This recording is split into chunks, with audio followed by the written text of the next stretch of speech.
Hello,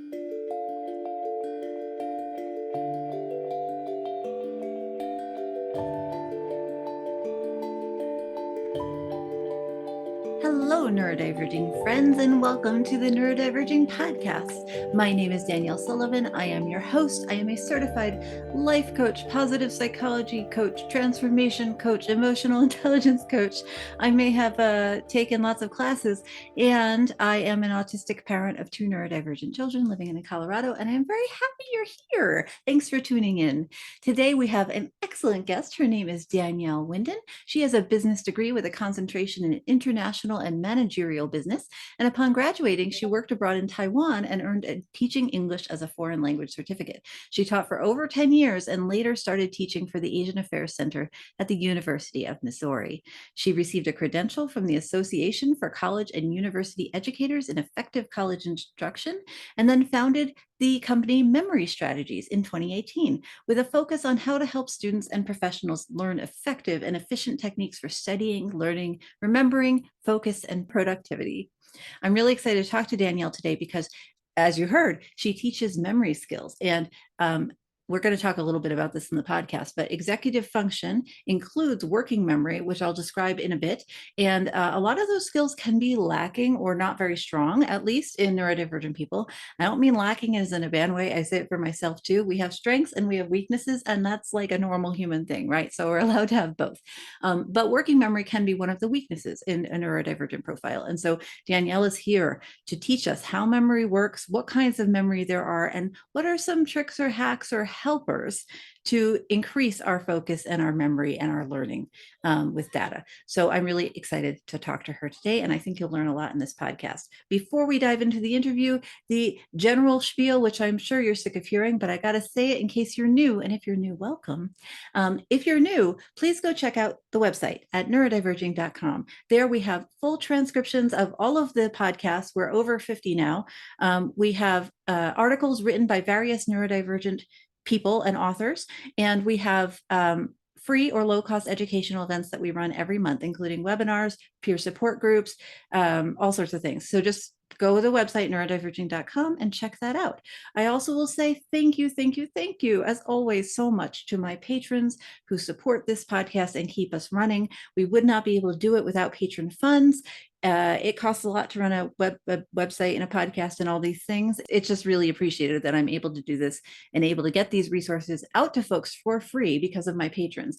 If you like Neurodiverging and you want us to keep going, please consider making a small monthly pledge at patreon.com/neurodiverging. You can start with $1, $5, $10, whatever is in your budget, and you get behind the scene perks and the knowledge that you are helping keep this resource free for everybody, which is very appreciated. So if you're interested, patreon.com/neurodiverging and neurodiverging.com. And now let's go talk to Danielle. Welcome, Danielle. Thanks for coming on the Neurodiverging Podcast. How are you doing today? I'm doing great. Thanks so much for having me. I'm very excited you're here. We can dig right in. I know you're the owner of Memory Strategies, and you provide personalized memory strategies for learners and leaders, is what it said on your website. I love that. And this is such a cool niche field of like memory, learning about memory and learning how memory functions. How did you get started with it originally? So the start is kind of interesting. I started off as a teacher, and I was teaching English as a second language. So I had students from all over the world coming to learn English. These were really high intensity programs, and we had a 3 strikes and you're out policy, which means if you failed a class 3 times, you're out of the program. So the stakes were really high. You know, parents are sending their kids abroad. It's expensive, it's stressful. And what I saw is that these students, it was really burdensome on them. Yeah. And so as a teacher, I was thinking, okay, what can I do to help these kids remember more vocabulary, remember their grammar rules? How can I help them improve their test scores and keep them in this program? And I came across, it was actually a TV show. Have you ever heard the TV show Child Genius? I don't know that one. Is it what it sounds like? Yeah, it is. It's these kids, they're like, 9, 10 years old, and they're competing for a scholarship of $100,000. And what was really fascinating is they had a memory round, and they had to memorize like a deck of cards, 52 cards within an hour, and they couldn't make any mistakes. And I remember this one girl talked about a memory palace, and I was like, what is that? So I started doing some research. And so what I did is I learned the memory palace method of learning how to memorize information, and it was really effective. I was able to memorize a deck of cards in an hour without any mistakes, and it was easy. And I thought, oh my gosh, I bet I could teach this to my students. And so instead of memorizing cards, let's memorize vocabulary words. And I taught them, and their scores skyrocketed 300%. So I was like, okay, I'm on to something. I figured out something that not a lot of teachers use. And so I thought, well, let me spread this not just to ESL students, but every student, and anyone that needs to get licensed or certified in a professional field and they need to cram a bunch of stuff in their head. It's a really great method. So that's where it started.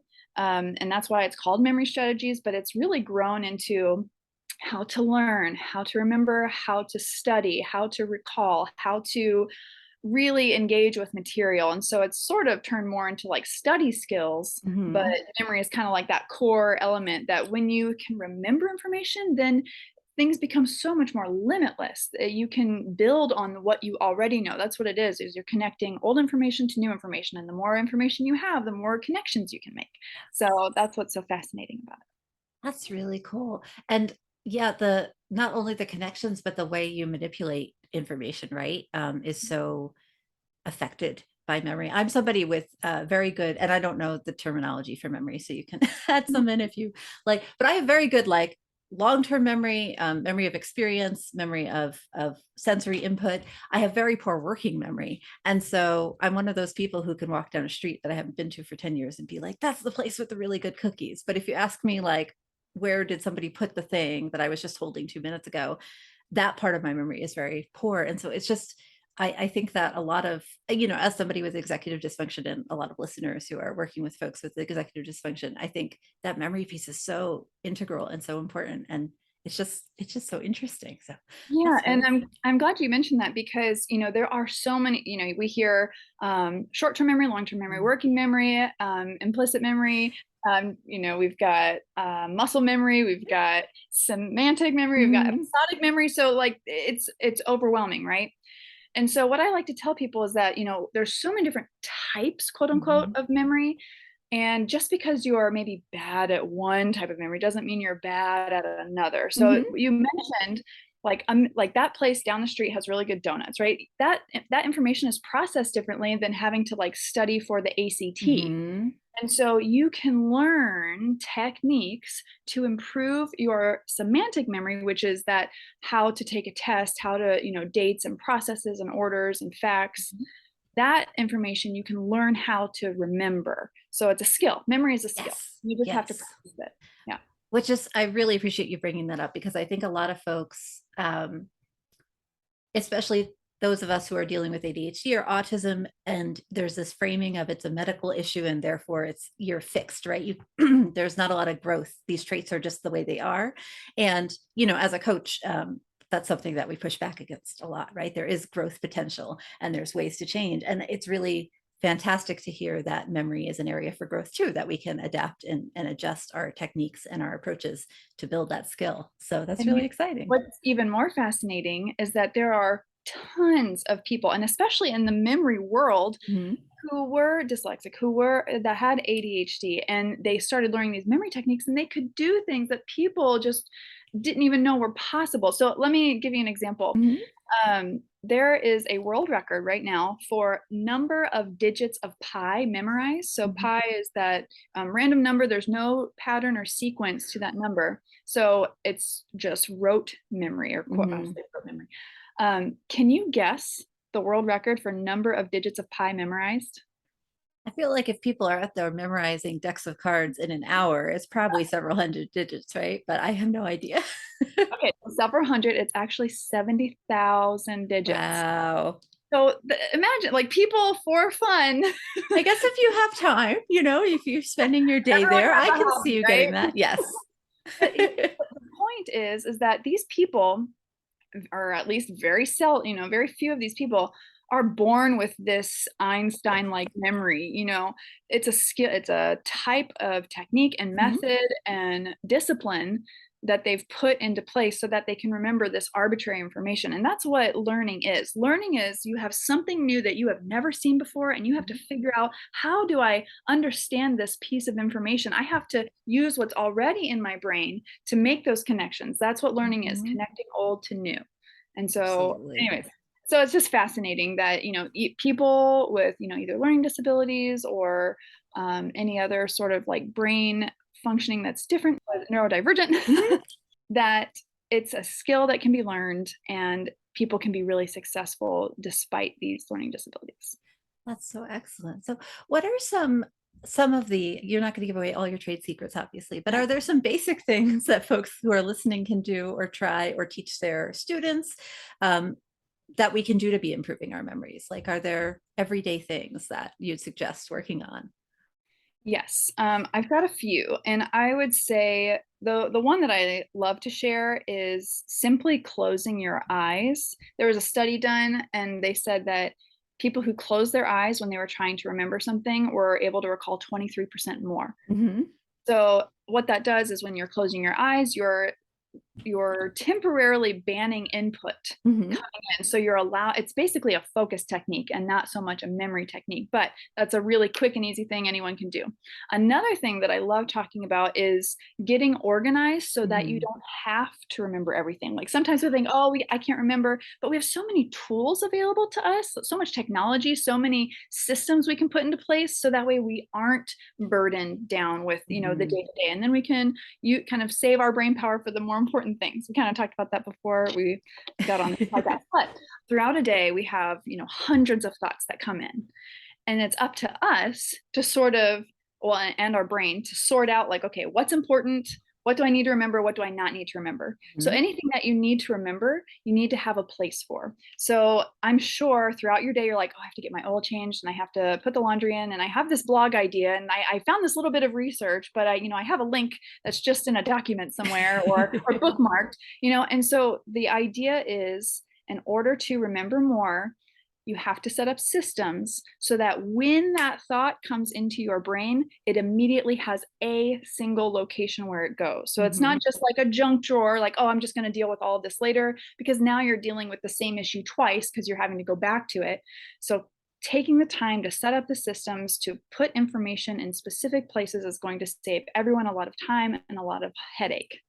Yeah, thank you. And that's a huge piece of focus for a lot of my autistic ADHD clients too, because, and in coaching, at least, and maybe in memory too, you call it externalizing, right? You get out of your brain and you get it out somewhere into, a calendar, into a to-do list, into a Notion board or a Trello board, right? You have a process for how you're going to do it.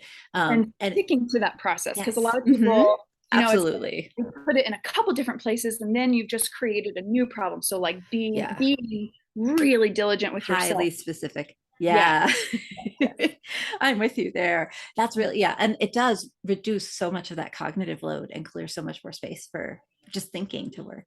And I love the closing your eyes. I think I do that automatically. It reminds me of when you're driving and you get lost and you have to think and you turn off the radio.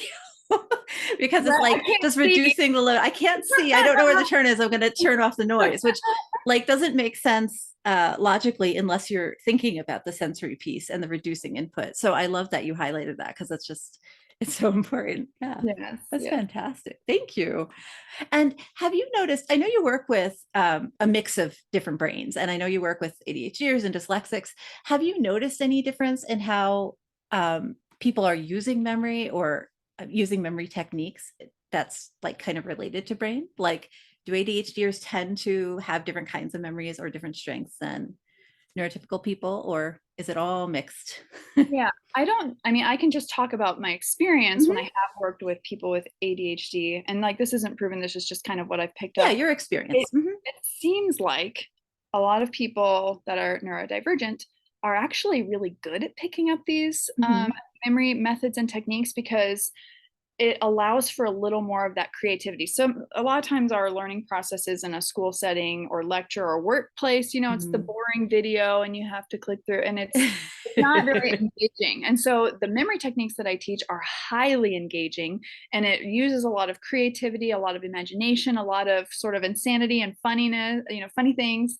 And people that are neurodivergent just tend to pick up on it a little faster and can run with it a little easier. I'll give you an example. There was a kid who attended one of my workshops. This was let's see, I think he was like maybe 6th grade. There were teenagers there were parents there, and I gave them an activity. I said, I've got a list of 10 items. I want you to make a story to memorize these 10 items. And I started to go through the example 1, 2, 3. By the time I got to 3, this boy raised his hand. He's like, I already got the rest of the story. And he went into detail about every single thing, the little movie he made in his head to remember those 10 items. He was picking up on it so quick, and he didn't, he wasn't bound, by traditional learning methods. And so that was really exciting to see. And I've seen the same thing happen with other like high school students that had dyslexia or ADHD, and they were able to pick it up really well. Yeah, thank you. That creativity piece, and also, again, from my experience and not, evidence-based, I think a lot of autistic brains especially are sometimes hyperconnected, like we form associations between memories kind of more randomly almost.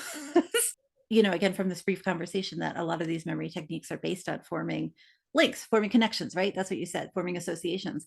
And so it seems like that might be a kind of an interesting piece. Something I'll have to do more research on is how that might be connected.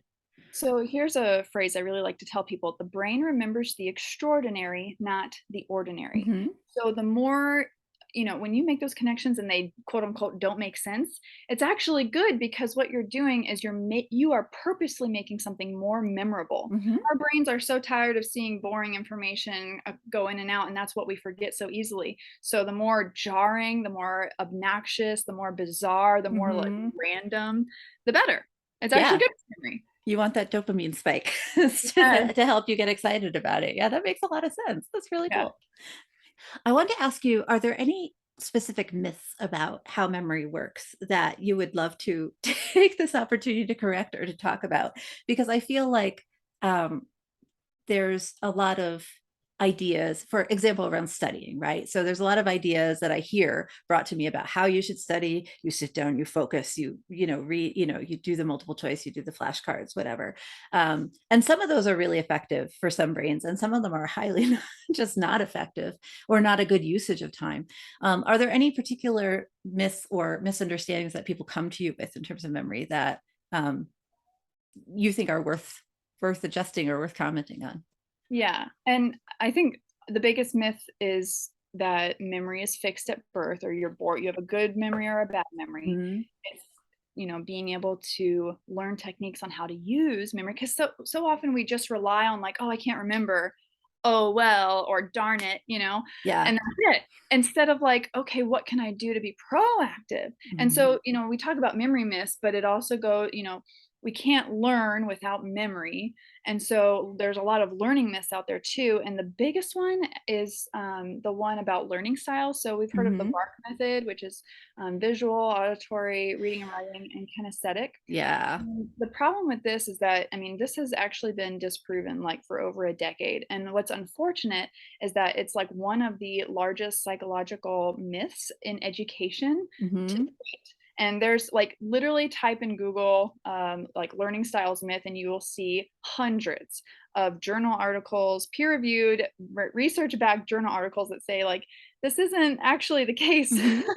And so some people might feel disappointed by that, because maybe they felt like they have found like a learning style that worked for them. And here's the conclusion of this is that people are capable of learning in more styles than they thought they could. So it's actually good news that this myth is busted. It was pigeonholing a lot of people into like, oh, I can only learn this one way. And so you have like blocked off other types of learning. And so it suppresses that growth mindset. So the good news is that we are capable of learning in multiple quote unquote learning styles. We can learn in a lot of different ways. That's awesome. I love that it's an argument for the growth, right? That it's not just, oh, you're not a visual learner, you've lost something, but it's, oh, you could be a visual learner and also access information through all these other ways, because visual learning isn't a thing in and of itself, right? So yeah, that's really cool. Let's say that you are learning like how to fix a car. right? So if you only listen to audiobooks about how to like tear apart an engine and rebuild it again, and you've only listened to audiobooks on this, like when you have to go fix a car, you're probably not going to be very good at it. It's because it's a naturally kinesthetic job. Mhm. You naturally have to work with your hands. And so that's how you learn, is you practice using your hands. And same thing with a math problem, right? Like a lot of people are not going to be auditory people with a math problem. Like they're not going to just speak the math problem in their head. A lot of people have to write it on paper, reading and Mhm. writing, a different learning style than maybe what they thought they were. So, different types of learning takes place in different channels and different Yeah, methods. And so we're capable of doing a lot more than we think. that's really cool. Awesome. We blasted through the questions I had for you. What, which is great, and sometimes that happens. Um, is there anything I didn't ask you that I should while I have you, or anything that you wanted to get across in this interview that I haven't given you the opportunity to do? I would say when it comes to memory and learning, that there are study skills Hmm. that a lot of people don't know about. So, one thing I want people to take away is that there are study skills that especially teens or college age students or even adults can Hmm. use that go beyond reading something, highlighting, and making note cards. That's kind of when I ask people, like, how do you learn? How do you study? Those are the three big ones that come Yeah. up. But there are much more effective ways. And so one of those is to talk to another person about it. And if you don't Hmm. have another person, talk to the mirror, talk to yourself, talk to your pet. And using your mouth to explain something, Hmm. a concept, it makes you the teacher. And when you can teach something, you understand it to a whole new degree than you did just sort of consuming it. So Hmm. some people think like, oh, I'm reading this book. I'm learning a lot by reading. But we can read a paragraph and then forget what we just read or not understand what we just read. Hmm. So being able to think about it, right? Make a visual on paper, like doodling. Doodling is so underrated. Doodling can do so much for helping us connect dots and rearrange information in a way till we finally understand. Hmm. So I'll give you a real world example of that. I was kind of mapping out one of my business processes, and it took me at 4 or 5 different tries to finally get it in a way that made sense, that included all the information, Hmm. that made sense to me. It wasn't making sense to me, and I created the process. Yeah. And so I ended up drawing it on paper, drawing it on a whiteboard using Miro.com, which is like another whiteboard Hmm. platform. And then I ended up using Asana, which allows you to input a calendar. So I played with the information, even though I was the creator of it, until I could explain it to my assistant, right?